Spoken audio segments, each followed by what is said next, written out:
well with educating people on why they shouldn't smoke. And I think they should take the tax revenue that comes in from this, and they should use that for more education. When we talk about health, let's get some fresh fruits in our community. When we talk about health, we don't have a functioning hospital in Mount Vernon. I mean, you talk about all right, fellas. the Black community.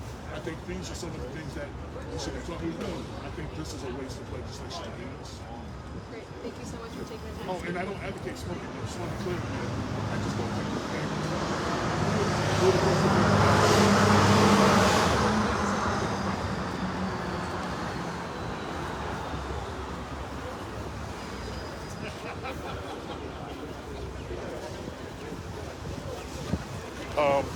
County Legislator James Nolan, he's one of the ones that voted against it. Okay. If you want to get into it. Thank you. Yes. 1, 2, all right, everybody, let's gather around.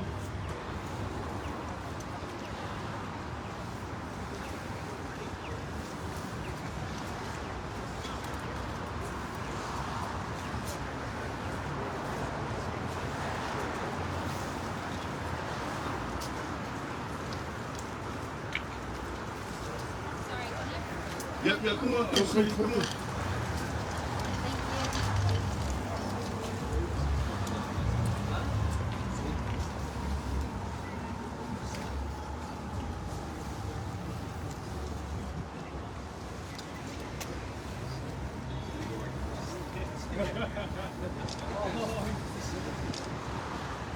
Great crowd. Come on, yeah, get up in here. Thank you for coming. I want to thank everybody for coming.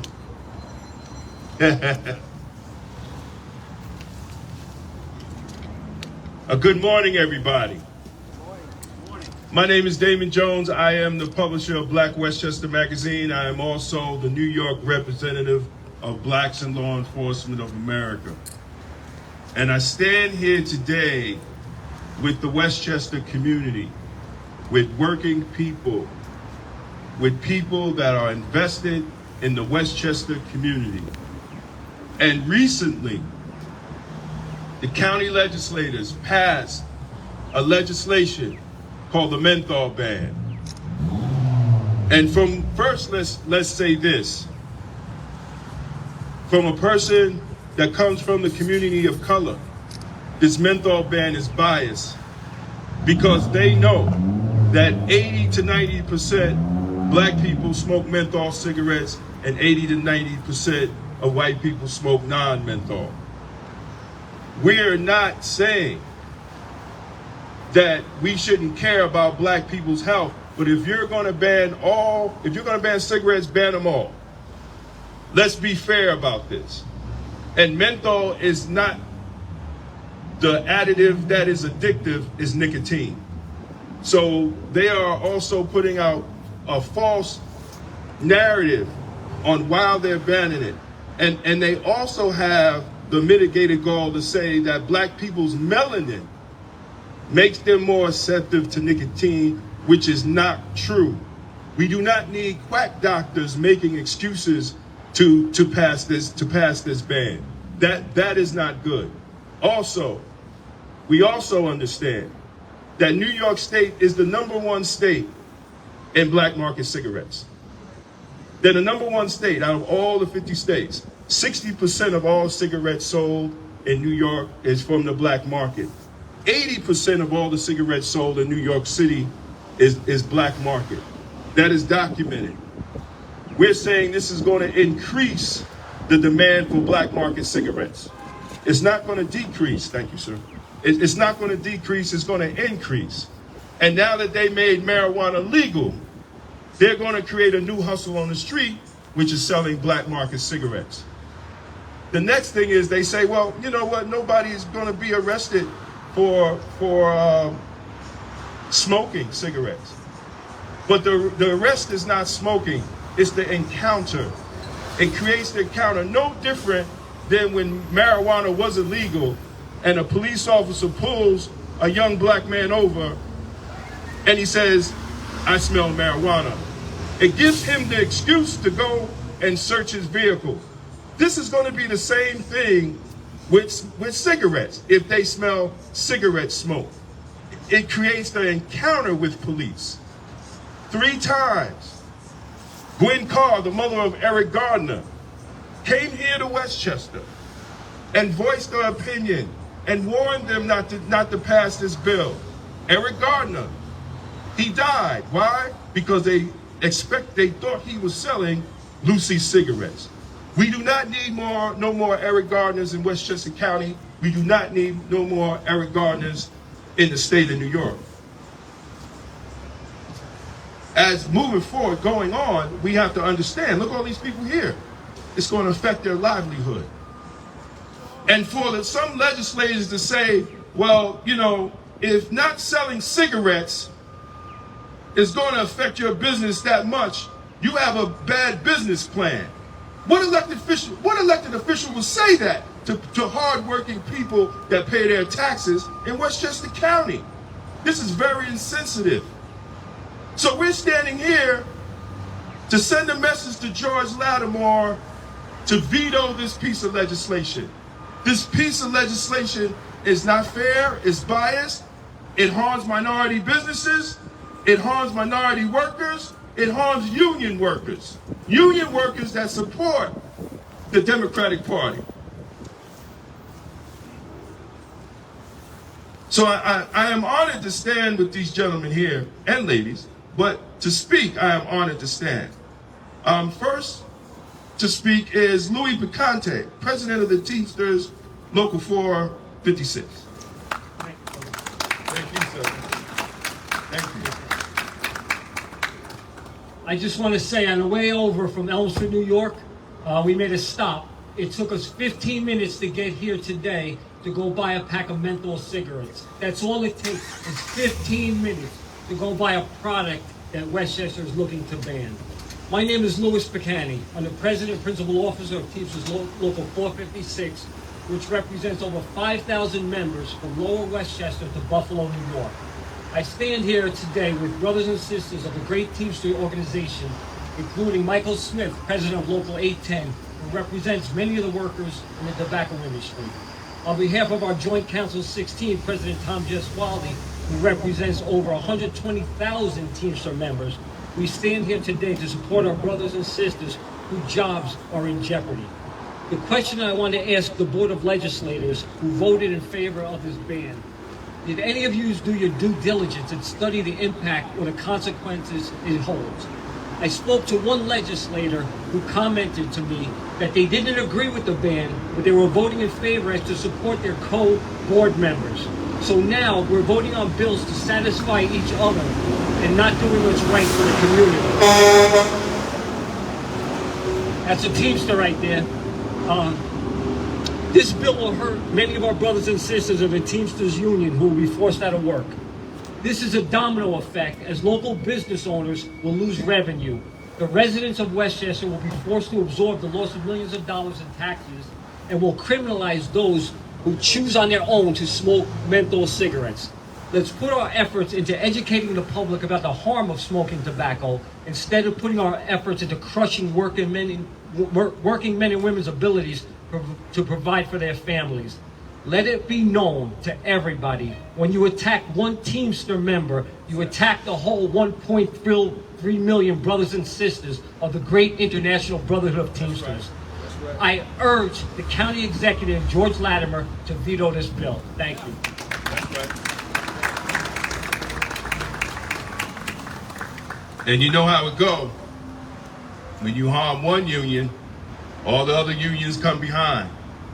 And the Democrats say that they're union friendly, and unions have supported the Democrats. But I don't know what's going to go on next election. That's all I got to say. Next up is President of the Teamsters 810, Michael Smith. Thank you, sir. Good morning. Mike Smith, 810 President, 26-year Teamster. Local 810 has many members in the Westchester area, many of whom work in the tobacco industry. Warehousemen, truck drivers, salesmen. A ban on these products will hurt their employers. These same employers who provide them with health care, pensions, and job security. Many of these hardworking, dedicated employees have decades of experience in this industry and will be in jeopardy of losing their jobs because of this ban. Please understand that I fully agree that we need to keep these products and all tobacco products out of the hands of our kids. In the same way we keep alcohol out of their hands, we do this through enforcement of the law. It is illegal to sell products to kids, and yet some still do. I believe the answer isn't banning everything they could get their hands on, but going after those that allow it. Enforcing the laws put in place, increasing the penalties to those that violate it, and increasing education to the youth about why these types of products need to be avoided. I'm a parent of teenagers, and I understand how hard it is to always keep an eye on my boys. We can't always watch them, but as a community, my hope is together we can protect them. I don't smoke or drink, but I believe in the right of an adult to make their own choices about what they put in their bodies. The products that are being targeted are only legal to adults. They don't appeal to kids any more than anything else appeals to a kid that he or she is not supposed to do. That's what kids do. It's our parents, it's our job as parents, teachers, and community leaders to educate and protect children. If there is something or someone that is trying to harm them, we need to work together to stop it. Pointing the finger at a legal product as if it's to blame is short-sighted and won't stop a child from being a child. If they want it in the same way an adult will be forced to do so, they'll simply head over to the Bronx or go somewhere else to get it. When that happens, not only we lose our fight to protect our kids, but we also lose revenue to this county, which would be received by the purchase of this product. I stand here in solidarity with all my union brothers and sisters in Westchester County, and I ask and I plead County Executive George Latimer to veto this. As you said yesterday, this ban will have serious ramifications. If you sign it and it becomes law, our members, that's pensions, we just got our pensions back thanks to President Biden and the American Rescue Plan. We just got our job security back thanks to our president. This is an attack on that retirement and those jobs. Please help us. Thank you. Next up, we're going to have Fahim Jamal from the New York Association of Convenience Stores. Thank you. My name is Fahim Jamal. I represent the New York Association for Convenience Stores as well as Chestnut Market, a locally owned and operated family business in New York State with locations throughout Westchester County. We're here to urge County Executive George Latimer to veto this bill. This bill makes no sense. We are here. We're here as a group. We're here. Listen to us, please, County Executive. We are responsible retailers. Now, we sat inside and we listened to all the county legislators and we listened to people come up and speak about vapes. Oh, vapes are harmful to children. Vapes are flavorful. Vapes are bringing children in. We're not here to talk about flavored vapes. County Executive, the flavored vapes have been illegal in New York State for 2 years. But we heard testimony from people in Westchester smoking flavored vape and telling us how dangerous it was to them and their friends. Now, those have been illegal. What does that tell us? That tells us that the law that flavored vapes being illegal isn't working now. So banning flavored menthol, what makes us think that's going to work? We are responsible retailers. We do not sell flavored vapes. And if you ban this, we will be forced to stop selling menthol. We as a company and as a coalition of convenience stores, we are responsible retailers. We ask ID when ID is necessary. We ask ID for every customer every time as a company. So please, Mr. County Executive, keep this product in responsible retailers. Do not open the floodgates to more illegal sales in New York. Thank you. Thank you. That's right. That's right. It's about reinforcing the laws that exist, not passing legislation that harms one group and not the other. They say it doesn't come, they say, well, it will never be, it's not a law enforcement issue. Yes, but they never talk to law enforcement. They never talk to the district attorney's office. They never talk to the Chiefs Association. They never talk to alcohol, tobacco, and firearms. You would think that you would have a representative come and sit down and talk to them. They never even talk to them. So this is an ill thought out bill, and it needs to be sent back. And last but not least, one of the legislators that has been in support of the unions have talked to law enforcement, has voiced his opinion on the record, is County Legislator James Nolan. Thank you. So once again, I am here because my colleagues feel the need to try and reach into people's personal lives and tell them what they can do, what they cannot do. Last Monday, we had a vote, and I voted no, and I stood up and I said, at 33 years old, I have never smoked a day in my life, but that was my choice. And if I decide to smoke today, that is still my choice, because I am over the age of 21 years old.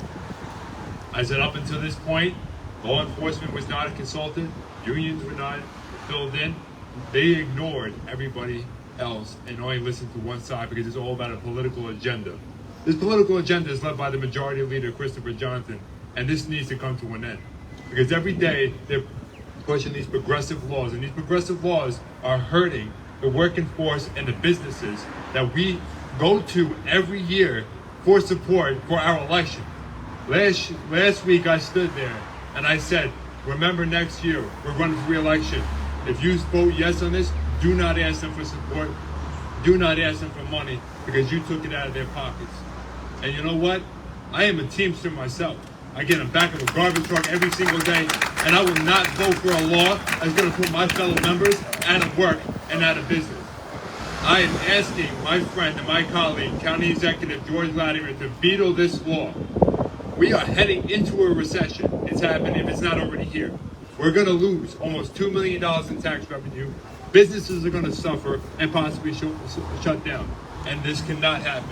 The government has no right to control somebody's life. As an elected official, I am letting this be known. I am not here to tell somebody responsibly that they cannot smoke a cigarette or do something that they are able to do because the political agenda that my colleagues are pushing. So I'm asking the county executive once again, please veto this law and let's work hand in hand to do what's right for Westchester. And you know what? Let's provide more resource and education to stop people from doing this and get off of it and to protect our kids. Because we all seen that prohibition does not work. It's failed time and time again, it's going to fail now. We are going to expand the black market and we cannot allow this. And as I said last week, if they vote and this veto doesn't go through, what's going to happen is we are criminalizing cigarettes. We are criminalizing cigarettes, and we're going to turn on the news one day and we're going to see that someone was resisting arrest, and I don't want to hear from my colleagues that they're angry and they're protesting because they allowed that to happen. And I cannot sit there and allow this to happen. So please get out and show support, and let's let it be known that the menthol ban cannot go through. Thank you. That reminds me, Mr. Nolan, the chair said to the point that she was shocked to even hear that an encounter would happen over cigarettes, even after Ms. Carr testified. But let me make sense, but the county has been slow on acting the police reform. Because the reason why we're saying this as law enforcement, because they have been at turtle speed in pushing the actual police reform. Civilian complaint review boards, and different measures to stop these incidents like Eric Gardner. So for her to say that she's surprised to hear, but now only thing you're doing is with this bill, you're just going to feed more encounters with the youth and police. So this is definitely not a good bill. And I'm also coming from a health and wellness expert. I wrote 2 books on health and wellness. I do not condone smoking, but I do see a bill that's biased. I do see a bill that's not addressing the addiction, right, and the treatment for the addiction, and then there's making one group suffer and not the other instead of just passing it all. So this is unfair. So we all are here to ask George Latimer to veto this bill, send it back to the county legislators and let them get it right. Let them get it right and let it be fair. If not, you know, the Westchester County is just showing that they're not for the people and they're not for the workers. And that's it. And I want to thank everybody for coming out this morning. And this is it. Thank everybody. Clap your hand. This is it, y'all. Any questions? Well, if this bill doesn't pass, what are the next steps? I mean, if this bill does pass, what The next steps is maybe voting some people out. That's the kind, and possible litigation against the bill. This bill reminds me of the crack cocaine, powder cocaine law, where if you use crack cocaine, you got more time than powder cocaine. And then after the years they had it, they found out it was a biased bill, right? So this is, to me, it's the same thing because you're criminalizing one group and not the other. And the main thing is the nicotine. Just like crack and powder cocaine, it still was cocaine in just different forms, right? So I really think if this bill goes to legislation, I think whoever is challenging the bill will find that the bill is biased just on what they testified, just on what the county legislators were saying about this bill is towards black people. Like, really? The nicotine company targeted black people. Yeah, but they settled into court, right? They settled into court years ago. So what are you doing it for now? And the fact that they're focusing on cigarettes while a city of 80 to 90,000 people in Mount Vernon, majority black, don't have a full functioning hospital. If you're really about black people's health and wellness, as the county says they are, then help them people in Mount Vernon get a hospital. A young lady died because she got stabbed and they couldn't go to the local hospital. They had to go out of town. So if you really, county exec, county legislators, if you're really about black people's health and wellness, help a city where 90,000 people get a hospital.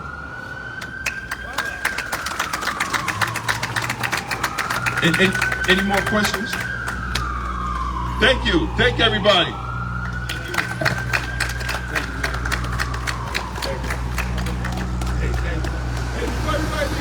Take a picture.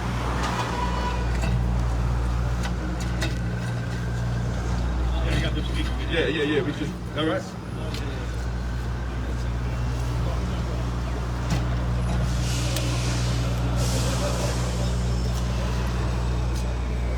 All right, everybody look this way. Everybody get back for the picture. Take a picture. Come on in. A picture. All right, everybody look this way. 1, 2, 3. One more time. 1, 2, 3. One more time. 1, 2, 3. Got it. All right. Yeah. Yes. Thank you. I do.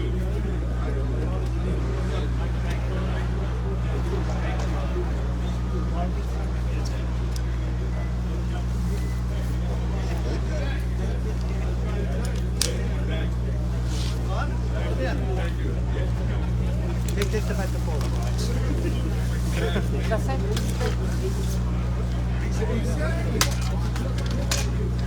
Exactly. Thank you for having us. Exactly.